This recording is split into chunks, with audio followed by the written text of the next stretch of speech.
Hello friends, welcome to my YouTube channel. In today's video, we're going to talk about Amazon RDS. Amazon RDS is a web interface that makes it easier to set up, operate, and scale a relational database in the AWS cloud. So let's say, for example, if you want to install your own database into AWS cloud, so what are things you have to do? You have to install the database in the EC2 instance. You have to take care of all the upgradation. If there is any patch software installation, you have to take care of that. You also need to think how to make your database highly available. You have to think about regularly taking backup of the database. You have to make it scalable and also provide support. Now all these things is taken care by AWS. That is why RDS is called one of the managed services provided by AWS. Now AWS supports these 6 databases. The first one is MySQL, PostgreSQL, MariaDB. These 3 databases are open source, and then it supports Oracle and SQL Server and Aurora. Oracle and SQL Server are licensed. Now AWS offers something called bring your own license. If you have your own license of Oracle, you can use that, or otherwise AWS itself can provide you an Oracle license. Now Aurora has 2 types of instances. One is Aurora MySQL, another one is Aurora PostgreSQL. So what is the difference between traditional MySQL and Aurora MySQL? Basically, Aurora MySQL or Aurora PostgreSQL provides a better scalability and replication and with high-end hardwares. Like for example, the capacity planning in Aurora, the database capacity can go up to 64 terabytes. So minimum is 16 GB, it can go up to 64 terabytes. Whereas in traditional MySQL, it can go maximum up to 16 terabytes.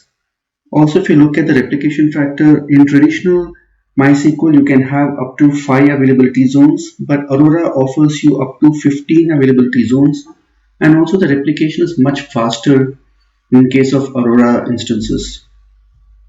Now, obviously, cost is little higher. If you use Aurora MySQL, it will be much costlier, obviously because of all these advantages you get along with it.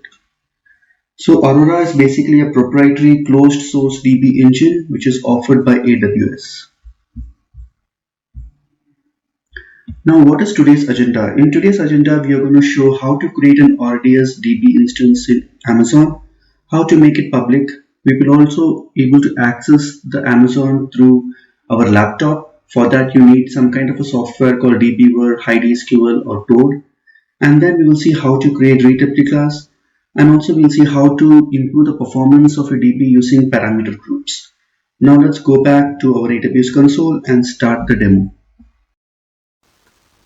So this is the Amazon RDS dashboard. So let us click create database. And then scroll down. In engine options, let me select MySQL. And then come down. So here there's something called templates. So in templates you have 3 options: production, dev test and free tier. Now production will just make your database highly available and highly resilient, whereas compared to dev test it won't be that available and resilient compared to production. So let us try to understand how this production template makes your database highly available and resilient. By default, when you create a production template, Amazon will create 2 instances of your RDS. One will be in a different availability zone, and that will be called a primary instance, and it will also create a similar backup of your Amazon RDS in a different availability zone. Now your application will try to connect to the primary Amazon RDS instance every time, and there will be a sync between primary and backup. So say for some instance your availability zone 1 got damaged or it went for a toss, so the data gets corrupted. So immediately what Amazon will do is it will create another Amazon RDS instance in a different availability zone, and it will convert the current backup into primary, and your application will start talking to the backup, and the newly instance which gets created, that will be made as a backup of the current primary RDS instance. So this is how Amazon makes your RDS instance highly available and secure in case of any mishap. So this is available only in production, whereas if you go to dev test and free tier, you won't get these facility. So let us go back to our AWS console. Okay, so for the case of this a demo. Let me choose free tire, and then let me give some name here. I will call this database as demo database, and let me give a username as admin, and let me give some password.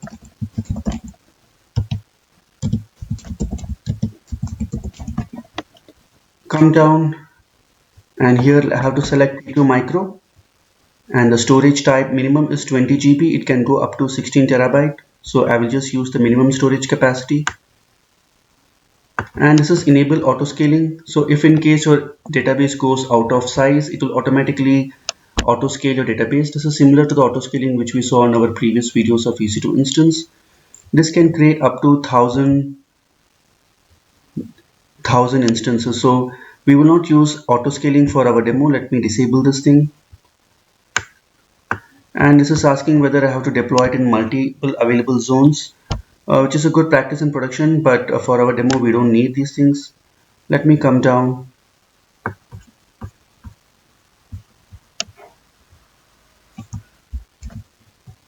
Let me click on this additional connectivity configuration. The subnet group will be default. Publicly accessible, I will click yes. So we will be able to connect our RDS instance through our laptop, and then come down, choose existing, and then security groups. I have already created a security group, so let me choose that. So basically, okay, why am I not able to select this? Yes,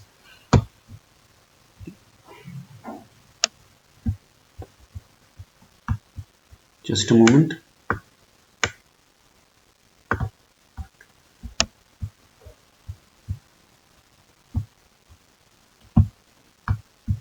Yes, I have selected allow RDS. Basically, I have to open the port for RDS. So let me go back to the security group and show you what all ports do I have to open for this. So let me select EC2 and click on to the security groups. Meanwhile, we are creating this instance in Mumbai region.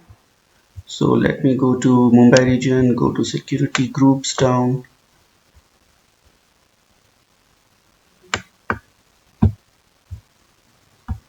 And this is allow RDS. Let me go and show you what all groups I have opened. So 3306 is the port which we have to open. So I have opened it to all the world. So I have created this allow RDS. Available zone, no preference. And then come down, additional configuration. In additional configuration, I won't be using any database parameter group. I will go with the default parameter group. We will see in a while what is parameter group. As of now, we'll go with the default one. Backup retention period, let me give 0 days, and then come down. So we will be using most of the default. So let me create a database now.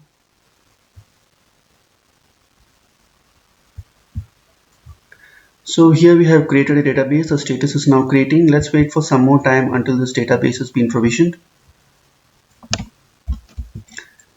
So guys, now the DB instance is available. The status is changed to available. Now let's try to connect this database from our laptop. Let me click on this demo database and copy this endpoint. And let me open my ID SQL. So I have opened my ID SQL, and let me copy this REST endpoint in hostname, and I will type in my username and password which I gave while creating this, and click on open. Let me see if I'm able to connect. So I'm able to connect to my MySQL database.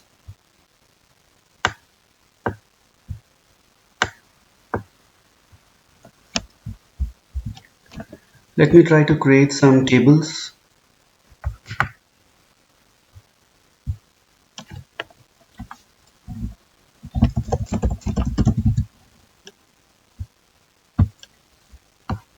creating a database called employee, and let me try to quickly create some tables in here. Create new table employee. Okay,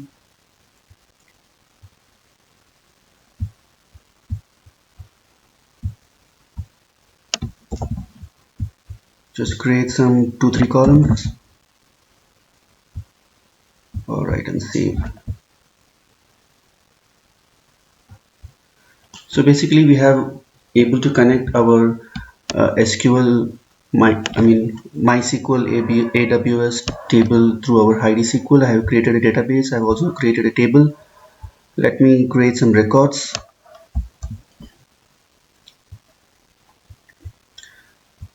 Let me try to execute this query.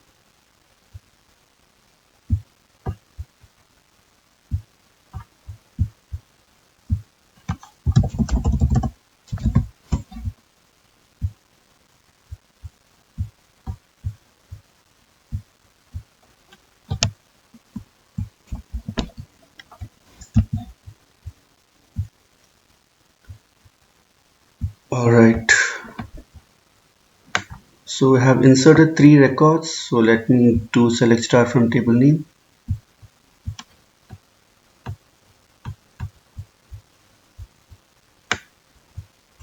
Okay, I think there's some problem when we created the data type. So I think I have given integer data type for name as well. So let me change it to varchar.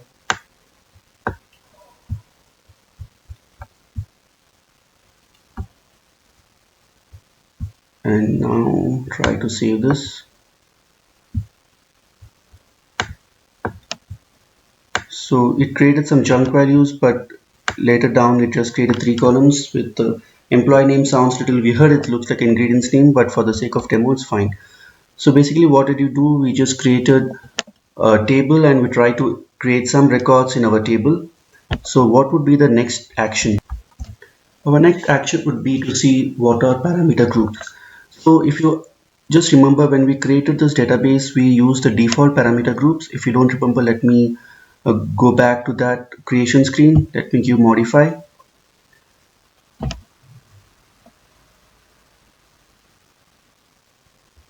And then if I scroll down, there should be something called parameter groups. Yes, DB parameter groups, and we just used a default parameter group which AWS offers to us. If we want, we can also give our custom parameter groups.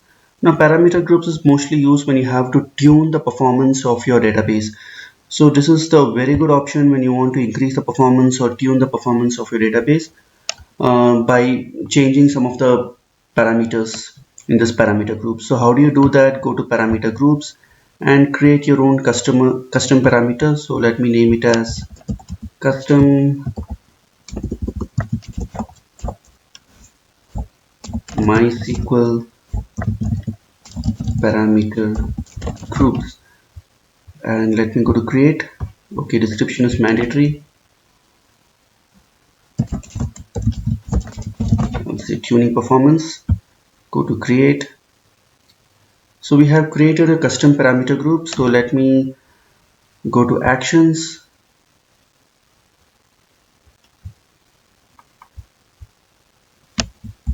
So now that we have created our parameter groups, let me select this parameter group which we just created and go to parameter group actions and edit. So here we have list of parameters which is by default available with default values. We can change any of this parameter to tune the performance. So what parameters should we choose? I'll try to show you one parameter which is widely used when it comes to performance tuning in your database. So let me type buffer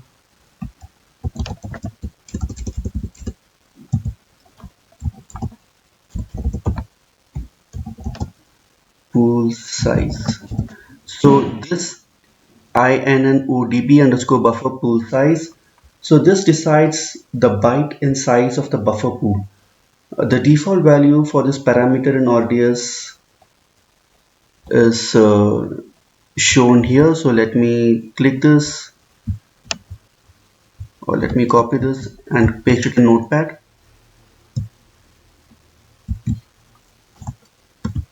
So this is a default formula which this parameter is using. However, in many cases, depending on the workload, we might have to tune this value.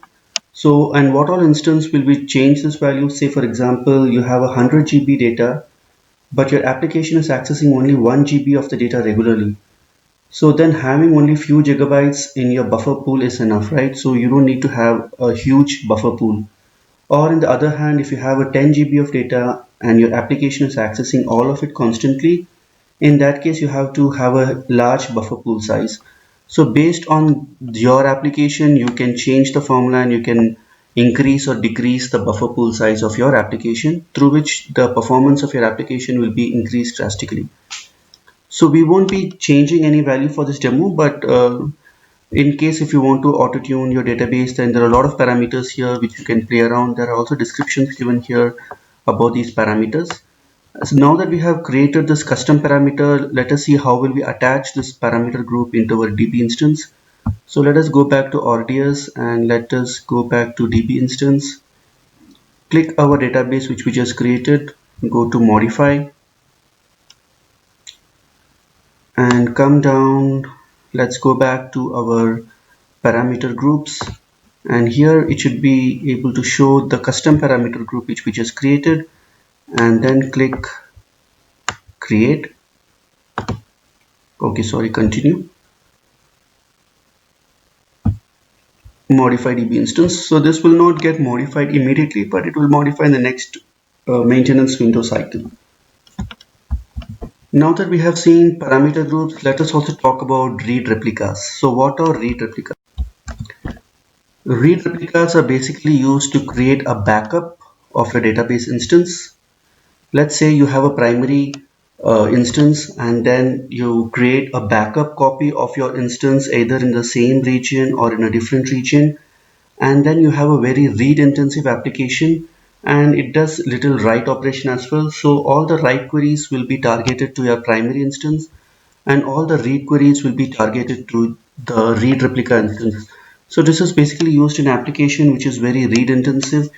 In there could be some other cases also where you have your application uh, you have your application which is deployed in US region and there's another application which is deployed in Tokyo region.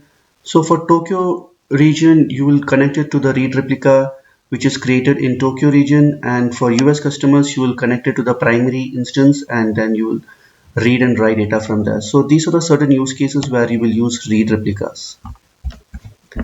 So if we are clear about these read replicas, now let us go back to database console and see how can we implement these read replicas. So let's go back to our RDS console and select the database which we have created and then go to actions. So here you can see the create read replica is currently disabled. So how to make this enabled? Just go and open this RDS and come scroll down. I think we have disabled the backup option, so we need to enable the backup option to enable read replica. So let me click, go to modify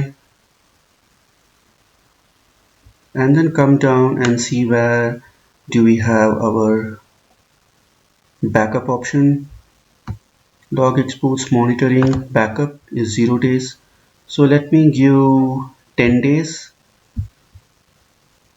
Alright, and then let me create, continue. Here let me apply immediately. So this will have a potential downtime, so that's fine. So currently its status is available, so now it will try to apply, so your DB instance will go down for some time. So if I refresh the screen, it is saying modifying. So let us wait for some time until AWS applies this option in our database instance. So our database is now ready. Now let's try to create a read replica. Go to actions, sorry. So let me go to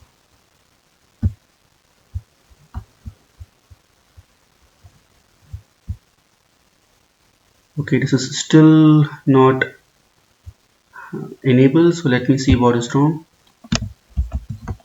Let me try to refresh this browser. Maybe it should be enabled as per my knowledge. Okay, let me select this and see now.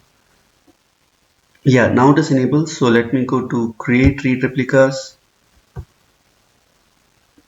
and not to forget, we have created the primary instance in Mumbai. We'll try to create this read replica in a different region. So let me come down. So destination region, let me select a different region. Let me give Tokyo.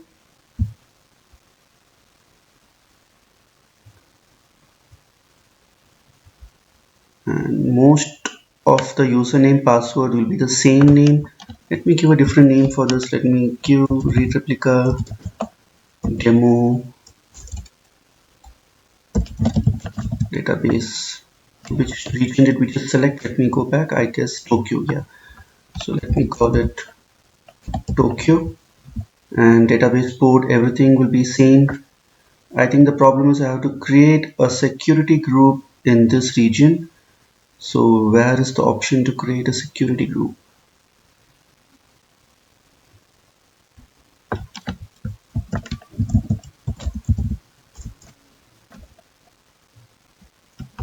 Publicly accessible, yes.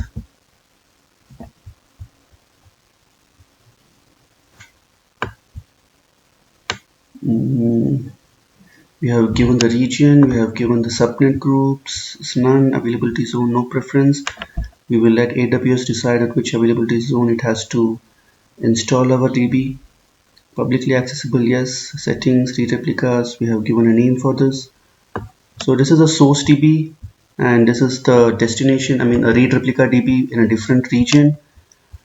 We are creating this in port 3306, and monitoring, log exports, maintenance. So I think we are good to go.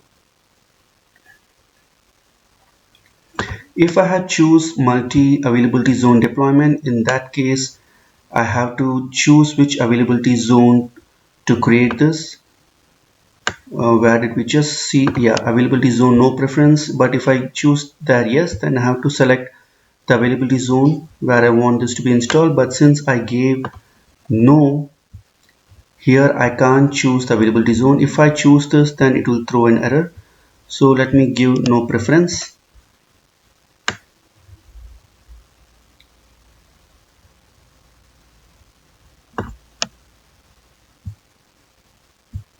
I think we're fine. So let me click yes. And then what we'll do is we will connect to this Tokyo region DB instance, and we'll try to see whether the table which we have created has been copied in this read replica instance. So let me go to, this is the Mumbai region which we created demo database. Let me go to Tokyo region. Where is Tokyo? Here it is. And let me check whether the demo database Tokyo, what did we name? We gave a name like read replica demo database Tokyo. So this instance should be provisioned by now. Yes, Aurora demo database Tokyo. This is the name which we just gave, and the status is still creating. Let us wait for some time until this is ready.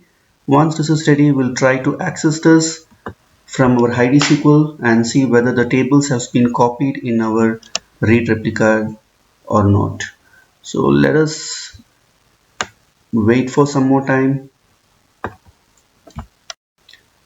So now our read replica is ready and the status is available. So let me click this and see if everything is fine. This is the endpoint. We'll try to connect to this endpoint and check in a while. And let me see security groups. So currently the security group is not there, so we won't be able to connect it from our laptop. So let me quickly add a security group. Before that, I need to create a security group in Tokyo region. So let me go to Tokyo and create a security group and open the port.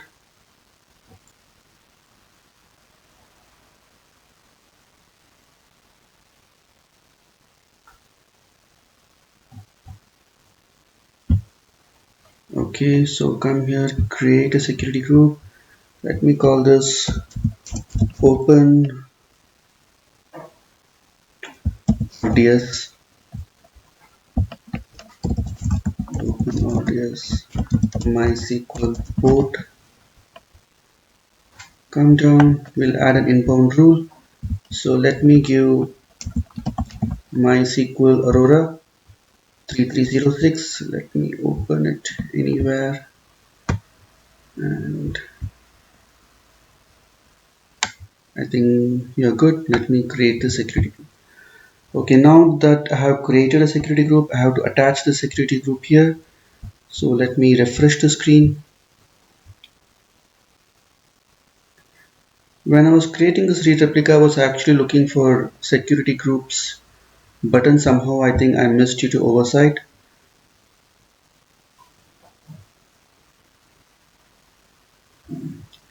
Okay, come down, come down, come down.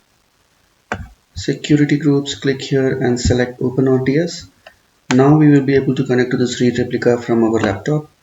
Continue, apply immediately. Now this will again have some downtime, so we may have to wait for some more time, I guess. Database, it went to modifying, so let me mute this video and come back once the status is ready. So now we have enabled this, the status is available. Now let's quickly go to our RTS and try to connect through this endpoint. If you look at this endpoint, even the name has changed. This is the name of the database which we have given.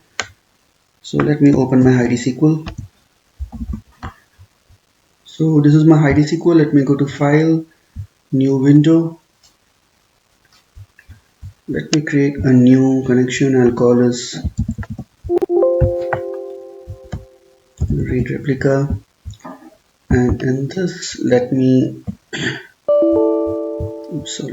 copy the host name. So let me recheck. Yeah, this is the one.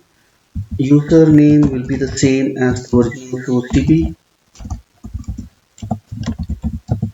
So whatever username and password you gave while connecting to the source DB, give the same username and password and click open.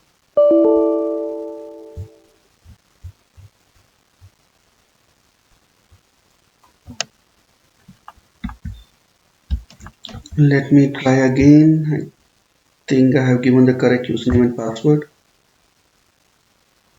Yeah, now it works. So say yes. Alright, so let me go to Aurora and see the database is there, and inside this there should be a table called employee. Excellent. Now let me see whether this has the columns which we just created. So let me see, edit. There should be some option called view. If not, we have to, yes, view, and this. Okay, let me give star from employee.